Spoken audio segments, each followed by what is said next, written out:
Hi, and welcome to the Virtually Yours podcast, Outsourcing Mysteries Exposed, the no BS hustle-free podcast for business owners who outsource or provide outsourcing services. I'm your host, Rosie Shilo, virtual assistant advocate and owner of Virtually Yours, the virtual assistant network. Let's get started. Okay. Welcome everyone to this episode of Outsourcing Mysteries Exposed, where we've got the very serious, professional Derek Rowe. Yeah, he couldn't even hold it for longer than 10. No, I could. Hang on, I'll do my serious face. Yeah, do it. Yeah. Oh, that's terrifying. I've got 3 photos for when I sent you the serious training consultant photo. Yes. But I've also got the smiling corporate facilitator photo. Yeah. And then serious music theatre writing artist photo, which is more like sucking the blue steel one. Yes, very blue steel. Blue tin foil. Best introduction into a podcast that I've had. Really? So. Okay.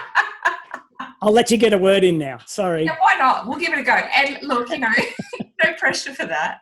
So I asked Derek to come along today. I met Derek about a year ago, and he's definitely the first person who I have listened to around training with communication, who I just went, oh my God, I have to share that with my partner. That is just so useful in terms of how he runs his business, not in terms of our relationship. Oh, okay, yeah. Don't go into that, Yeah, leave that alone.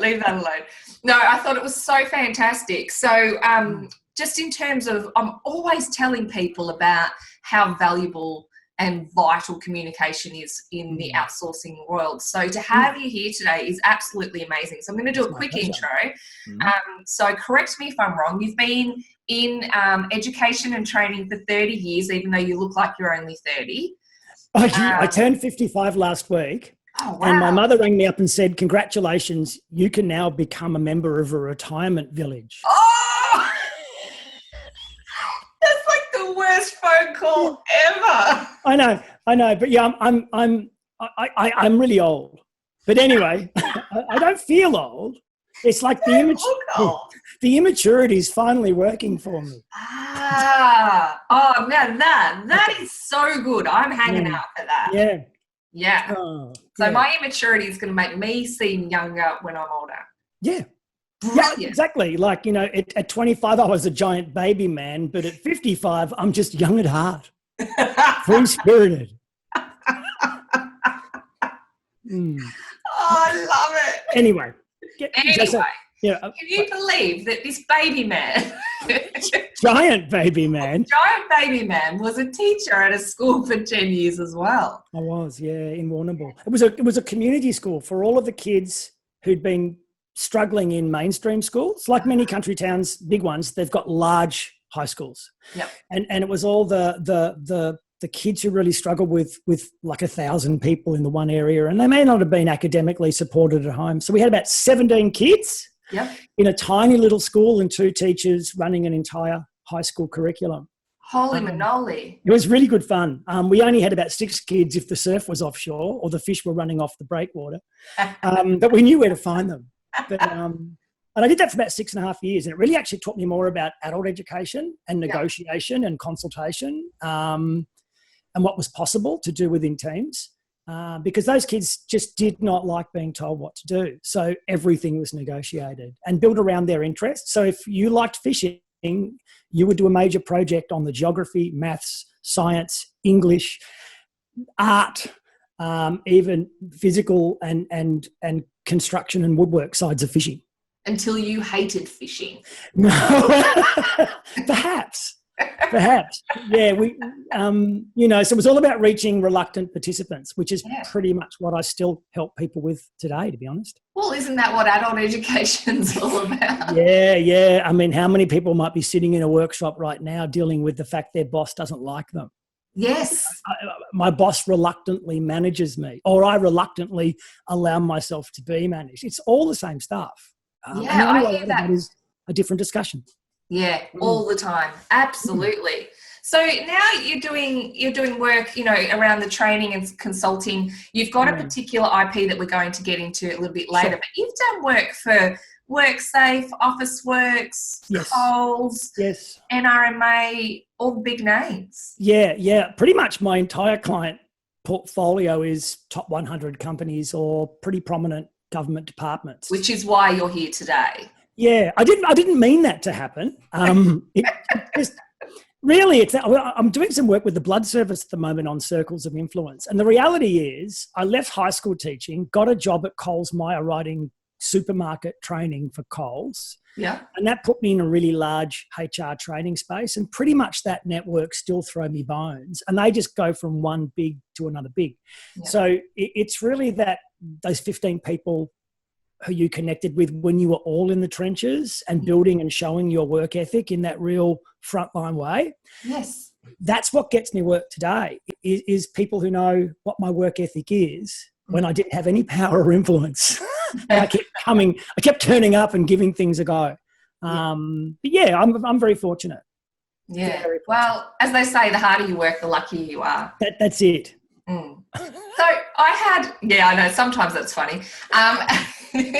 I was having a look at your but what you're focusing on now, which is your learn, teach and explore model. Yes. Can you explain to me a bit more in words rather than, like oral words instead of me reading it, what you mean by that? I'll try oral words. Your communication skills. Because I cannot sign. I know no Auslan at all. All right. Learn, teach, explore. Can I give you a little bit of how I do? It's a model that I've developed because I realized, and this is not me criticizing the training industry, but it's my opinion that we don't train people with the right assumptions in communication. So if I just get your listeners to think about when you've done communication skills training, if you've done some at all, we tend to undertrain in that area.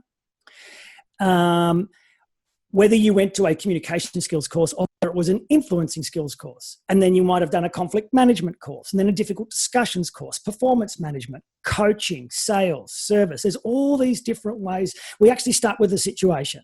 And so what I noticed was training all of those courses as a communication skills person, especially for the Australian Institute of Management. I'm a subbie for them. I noticed that when it got to that 4 or 5 step model for how to do it in real time, how to deal with an angry person, how to have a one-on-one performance-based discussion, how to do a performance appraisal, how to coach, all the models were the same if you looked at them in a certain way. If you took the situation out, so if you looked at it not as a conflict management model, but as a staged real-time communication process, what happened over about a 5-year period, I started to see that it was all the same.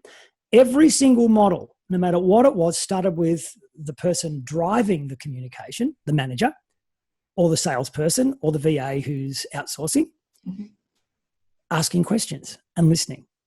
And by the way, in communication skills training, traditionally we train listening before the break and then questioning after the break. And yet questioning and listening kind of happen at the same time in real life. So we don't train it right. And so every model starts with questions and listening in a block. And then it goes to the second part of all these models, which is you suddenly start explaining and suggesting things, which is literally statement making. Never described as statement making, but I'm now not listening and asking questions. I'm now making statements. And then it becomes a two-way conversation every single time. And so what I thought was, well, maybe there's a chance to invent something new and holistic where all I do is take the situ out and go, basically, let's assume there's only 3 modes of communication. There's questioning and listening, there's statement making, and then there's having a two-way conversation.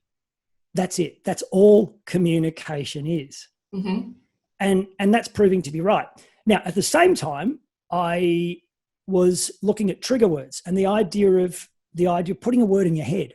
So, for example, in customer service, my belief is if you walk into any retail environment, the service person assisting you has a word in their head. It could be bored. It could be broken up with boyfriend, girlfriend. That's a sentence, not a word, but it could be sad, it could be resentful, it could be helpful.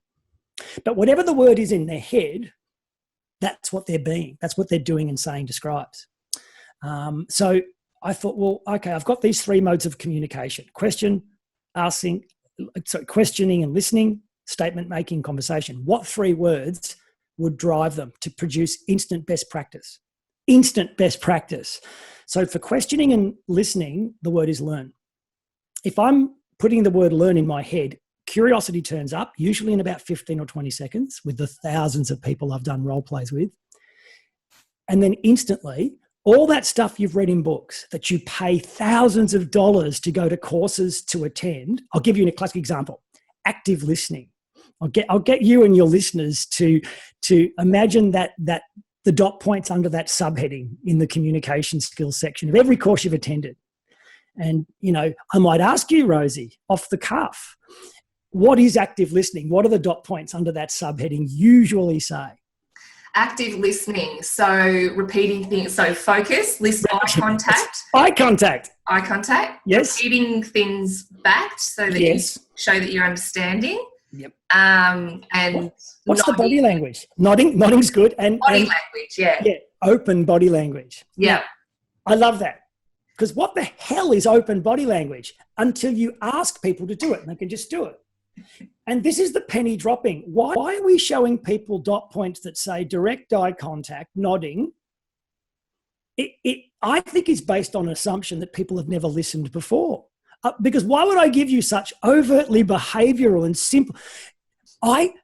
It's crazy. We've actually been training people to listen and ask questions with the assumption they've never done it, and yet you and I and everybody else on planet Earth have been doing it since birth. Yes.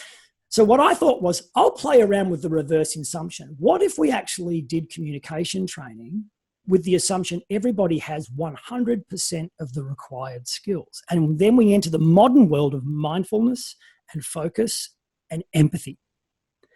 So what if I didn't have to work on any of my skills at all? So I've just basically screwed up 20 pages of a workbook and 3 hours of your life, thrown them in the bin and replaced them literally with, put the word learn in your head, give a crap about the person you're about to talk to, and ask them where do they see themselves in 5 or 10 years' time. That's the activity I run. Yep. Now, what happens is they turn to that person. Well, you've got 10 people turning to another person. There might be 20 in the class. Mm-hmm. And they ask the first question with the word learn in their head. The person responds. And then with the word learn in their head, they start to nod. They start to use direct eye contact. The body language is open. They start to repeat and paraphrase, and they start to ultimately care and ask what I call the next right question. And then they start to ask the next right question. And all of a sudden, they are literally being the book that we've been introducing people to for the last 50, 60 years in workplace training. And I can get them there in 30 seconds. Yep. And then I go to teach, which is obviously explaining and suggesting with the word teach in your head. People slow down, they pause, they start to repeat key things because they have that empathic view of the teacher, which is, I want you to understand this. I don't just want to get my point across. And then with the word explore, it's a true two-way conversation where we're open-minded, we're brainstorming, we're problem solving. And the word may go from explore to problem solve, or in sales, the word may go from explore to close. But these trigger words will give you best practice instantly without any effort whatsoever. And it's transformational. I love that. They're trigger words to pull all that information you already have, all the things you already do. And say, this is because that is the outcome that you're looking for. Instead of saying, to communicate, you need to do ... To communicate, you need to help. You need to, exactly. And the problem is I can't make any money off it because I now train people to be instantly better holistic communicators in about 60 minutes. And they're instantly better and they go away and they do stuff and they don't need me anymore. So how are you going to fix that? Well, what I do is I've got a whole bunch of strategic variations, about 50. So once you've learned to learn, teach, explore. For example, with CGU, work cover, I've trained the entire work cover claims team in Victoria in how to learn, teach, explore. Yep. So they all use it with customers on the phone, right? Which is beautiful. But then when I was running a leadership workshop with the team leaders a couple of months ago, I said, well, Learn, Teach, Explore, here's the variation for giving feedback. And I said, all I want you to do is read the slide for 60 seconds and do a role play. And they read it for 60 seconds, they did a role play, and everyone did it. Then I said, great, we're 20 minutes in. Now let's look at one-on-one skills coaching. Have a read of the slide. Learn, Teach, Explore. So the flow of the discussion. Here's just some simple strategies. Read for 60 seconds. Next role play with a 10-minute discussion. Yeah. And I think the last one was difficult discussions and conflict. Mm-hmm. So I actually trained 3 subjects that usually take a day to train in 20 minutes each. Amazing. Because they've been given the building blocks. So the idea is to go and learn, teach, explore an entire workplace, and then people can just grab a card with the variation that they require because they're about to say no to their boss. or sit down and have a sales discussion or an outsourcing discussion when you're, like, for example, in the work that you do, if you're outsourcing, I always suggest get the person you're outsourcing to ask you a bunch of questions to show how smart they are. Smart questions equal smart people. Or if you want to find out what they do, don't tell them about your business and what you want from them. Give them a chance to answer questions. Do you know what I mean? Yeah.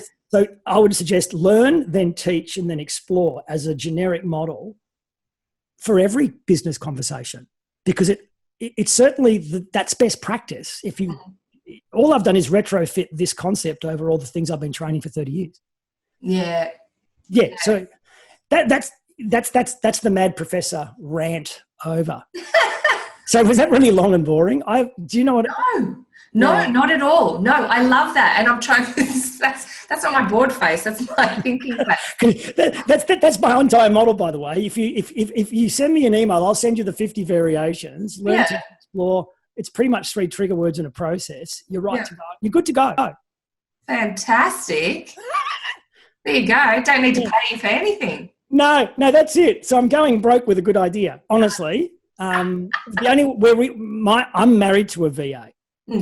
And so we're both trying to find a way to monetize it because it's hard, like I'm looking for an entrepreneur who might want to turn it into something like accreditation and that kind of stuff. But it's just a really good idea, because the other reality is training is now 2 hours. It used to be 2 days. No one's got the time. So I had to do this work to have a job. Yeah, but people now will pay for 2-hour training blocks for their people, what they would have paid for 2 days in the past. But you've got to give them a complete end-to-end course that has the same value as the 2-day course. Which you have. Well, luckily, because most 2-day courses used to be just someone like me ranting and raving and, do you know what I mean? Smoking a pipe and wearing loafers in the front of the room going, here's another story. While everyone falls asleep. That's it. Yeah. So you're helping, with streamlining that learning process. Absolutely. Giving people the confidence that they already have the skills they need. That's the key bit, yeah. That's wonderful. I mean, I was having a look at one of the role plays you were talking about, set in a cafe, where people put the word, what was it? Is the word too busy in their head? Help. No. Help. Yeah. And 75% of people in the room that you were doing that with, the first time you did that, then like they all went and had a look at the checklist of what they should have done, and they had at least 75% tick rate already without having done any training. And so then you're just assuming that they come with those skills, which gives people credit where credit's due, and I love that. I run that role play in the first 10 minutes of a lot of training sessions, because after 10 minutes, before they've done the introductions and stuff, because and I say, okay, so what did you just learn? They go, well, we can do what's in the book. Yeah. So you prove to them they've got the skills. So I said, okay, so why aren't you always in your own mind or in your manager's mind or whomever's mind, why aren't you getting the sales? Why aren't you actually being a person of influence? Yeah. And it gets them looking at their psychology and their fears and their resentments and those sorts of things, because there's no longer a skills barrier. We've removed the skills barrier because it was never there to begin with. Yeah. And we start looking at the things that actually matter. Oh, I know what I was going to say. Yep. Oh, all right. So for those of you who are just seeing the crossfade, there's going to be this big dramatic crossfade on the video because my computer completely gave me the blue screen of death just then. And I had a little mini heart attack, but we're back on. Derek's freaking out thinking she shut this down because I was so boring. I was just playing bass for 5 minutes. It was great. Yeah, no. Give us a bit of ditty. Come on. No. Yeah, a little bit. Have you got a banjo there? Can you go ding, ding, ding, ding, ding, ding? In the cupboard, I've got a ukulele, but it's all locked away. But I've got, again, wrong photo. This is the serious. Oh, that's right. That's right. Rosie, training consultant. Help him with the blue steel. The blue steel. Yes.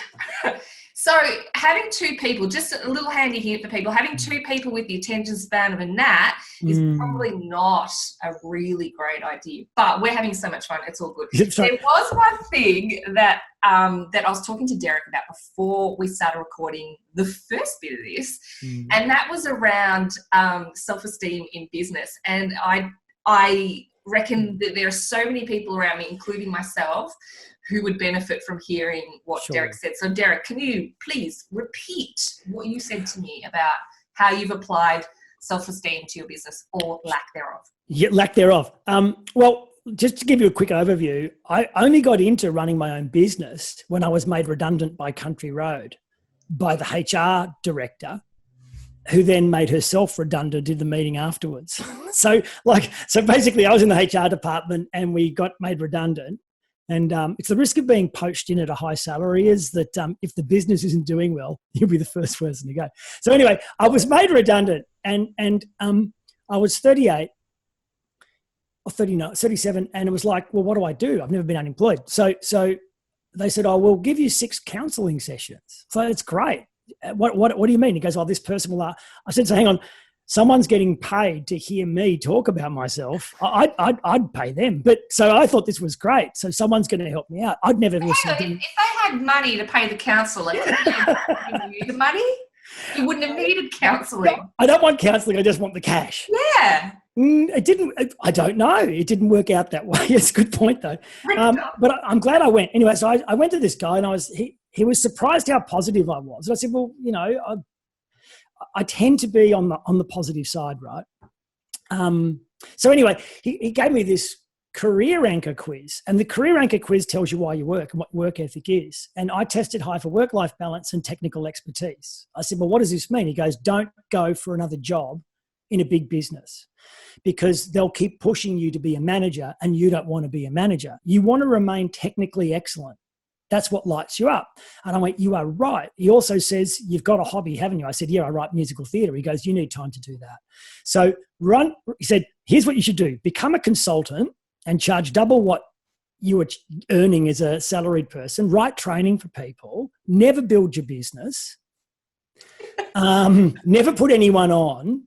Just basically find a rate that gives you enough freedom to do other things, but make enough money, but don't be greedy. Yeah. No worries. So with that was why I started my consultancy. I had nothing else to do.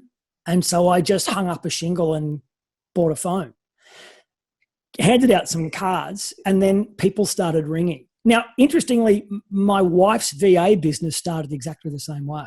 She just basically started. Now she's full on.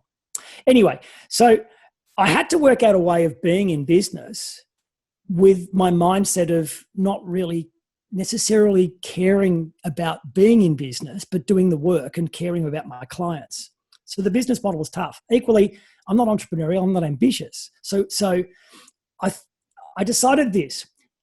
If they think I can do it, then that beats me thinking I can do it. Because I don't know about you, I have days where my esteem becomes ego, and that's no good to me. And when my esteem becomes passivity and a lack of self-esteem, that's no good to me. And I'm not in control of that. Not completely. Or I could be if I spent all my time doing nothing more than prayer, meditation, and mindfulness exercises, but then I wouldn't be doing any work. So the way I've run my business is I take my self-esteem out of it. I have a complete and utter faith that they're actually risking more on me than I am on them. Yeah. All right. If you give me a sales team and tell me they need to produce $3 million more annual sales a year based on my training, for example, and that's happened, who's the one who's taking more risk? They're taking a way bigger risk on me. All I'm risking is not getting them that money, but they'll still pay me for the work I do and then just not use me anymore. And that's okay. because that happens. So I'm actually not taking any risks at all. So to allow myself to be really open-minded, playful, be able to get to the good stuff, IP like Learn, Teach, Explore, I just don't use self-esteem. I just don't bring it into the business. If they hire me based on my reputation or if I've worked for them before, I absolutely believe that they're probably more right than I am. And it's never failed me. I love that so much. Like, you have no idea how much I love that. It's a little, yeah. That point where you can put your ego aside, because that is such a handicap for so many of us, and say, I'm putting my ego over here and I'm going to trust what you say, because that's what people really struggle with. Well, yeah, it doesn't always work that way. If I think someone's really wrong and I'm really right, then at times I will very politely use Learn, Teach, Explore and ask them a series of questions where they see that for themselves. Yeah. And this is the thing about, there's only questions and statements and silence. There are three options. That's where the model comes from. So what I've learned is basically what I learned in the first 5 years is if I become ornery or an expert and tell them why something they want to happen won't work directly, it's the fact that it's in statement, not question form is one half of the problem. And two, no one likes being told their idea's bad. Yeah, well, yeah. And so failing at that has allowed me to really challenge why I failed at that and where I can succeed. And it starts with just going, and also, hey, maybe you're right.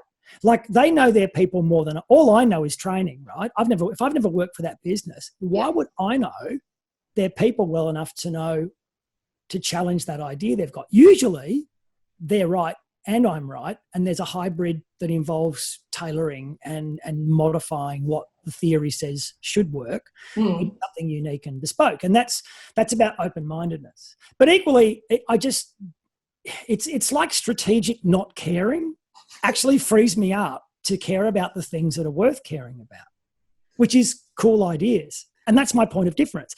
See, I'm hired because I come up with a new IP, and I come up with, like, for example, I'm working with a council here in Melbourne on safety leadership. Yeah.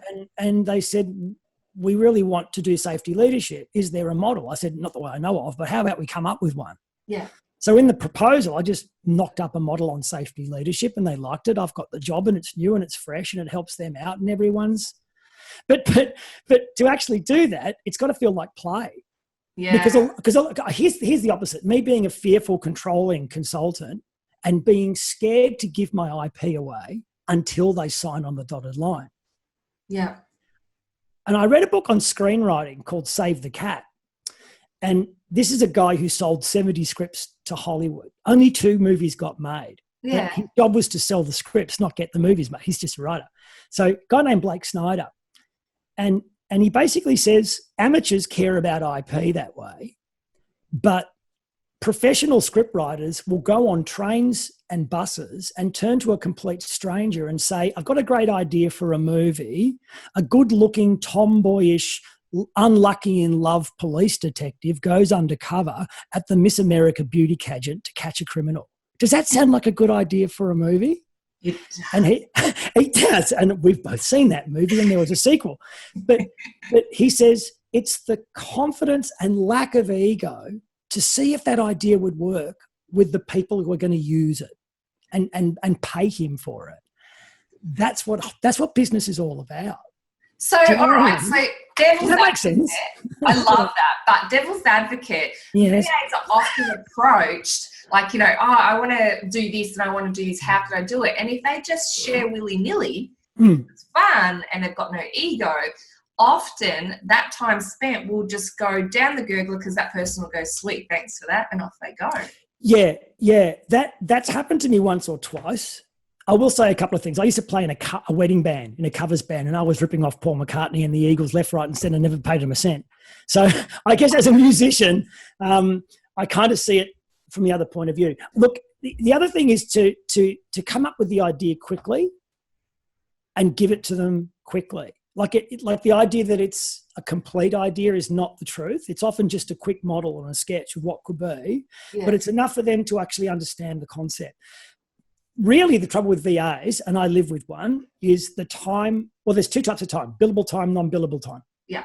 And I always work with my business. I need 4 days of billable work a week. I can survive on 2.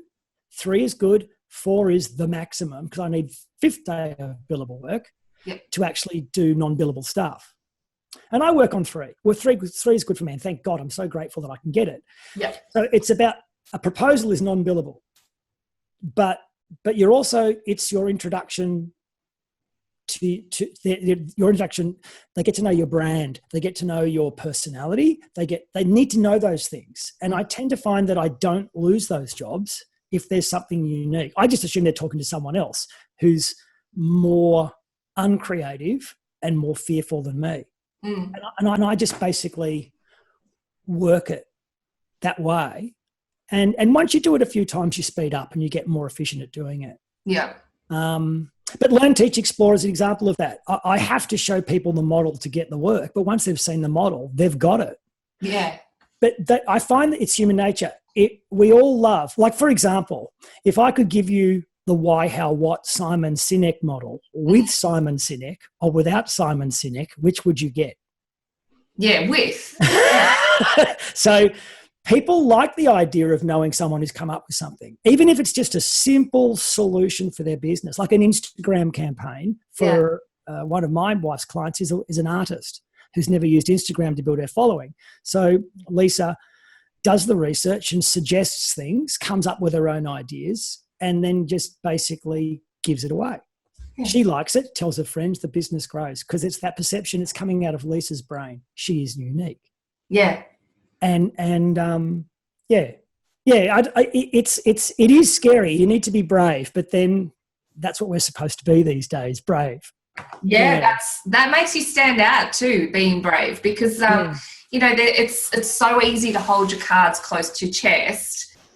Because there's so much fear out there. So that's why I'm loving this chat. It's so refreshing to have someone go, you know what? Screw it. I'm just gonna put that aside. I'm gonna do me.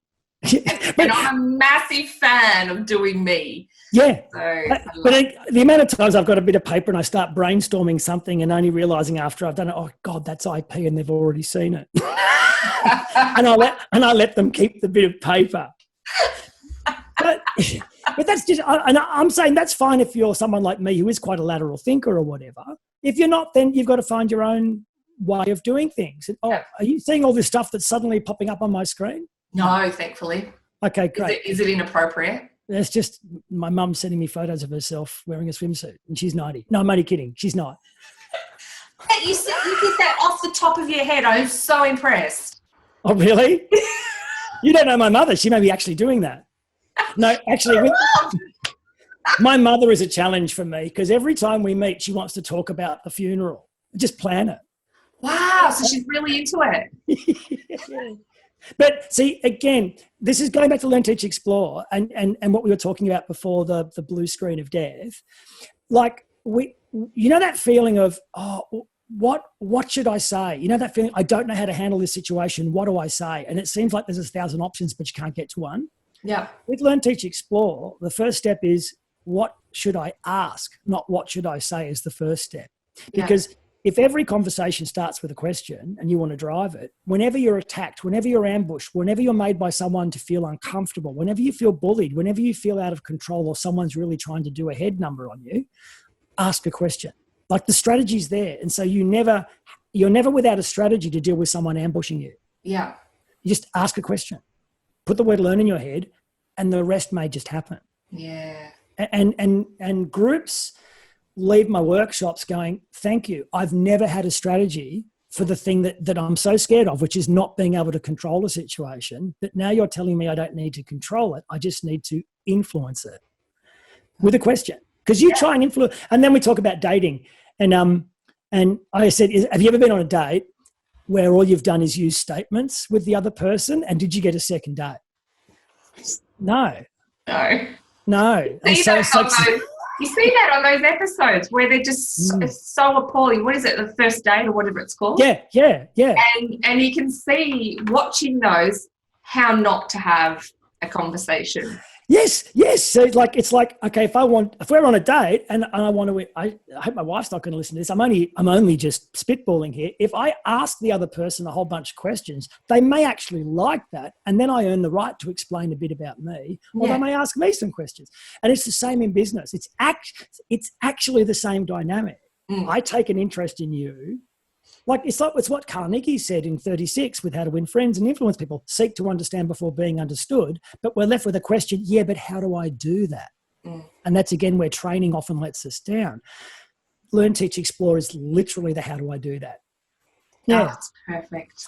Yes. With no self-esteem, take that off, put it on the shelf. Yep. It's perfect. No self-esteem, but it's perfect. Yeah, exactly.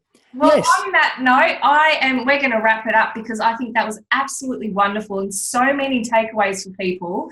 I've got a few ideas I actually want to run past you just from that conversation. Yeah, sure. And thank you for sticking with me through the blue screen of Dare. It's fine. No problem. We made it work. It was all good. I have had such an absolute blast chatting with you. As have I. It's been lovely. Thank you so much for your time. No worries. Take care. Bye-bye. Hey, thank you for listening to the Virtually Yours podcast, Outsourcing Mysteries Exposed. Between now and our next session, I know you're going to be hanging out to take some action on outsourcing in your business, so head on over to virtuallyyours.com.au and you can download some information there about the best ways to outsource for business growth. If you're a virtual assistant, make sure you join us. We have an amazing virtual assistant community at Virtually Yours, Aussie VAs connecting and helping each other grow. Have a fantastic day, and I'll see you at the next podcast.